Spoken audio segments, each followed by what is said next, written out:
Hello everyone, welcome back to my channel.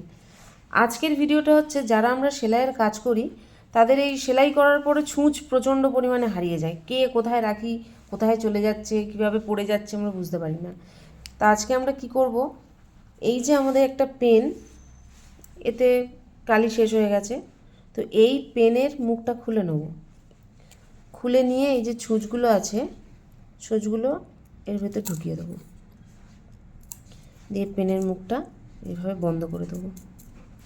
বন্ধ করে মুখটা লাগিয়ে দিলাম, ছুঁচ আর হারাবে না। আর যখন আমাদের ছুঁচের প্রয়োজন হবে পেনের মুখ খুললে এই যে চলে এলো, আমাদের যে ছুঁচের প্রয়োজন সেই ছুঁচ আমরা অনায়াসে বের করে নিতে পারবো। আবার হয়ে গেলে এরকম নিয়ে এর ভেতর থেকে রাখি বা এখান থেকে রেখে দিই, এতে আমাদের ছুঁচ হারানোর সমস্যাটা অনেকটাই প্রায় দূর হবে।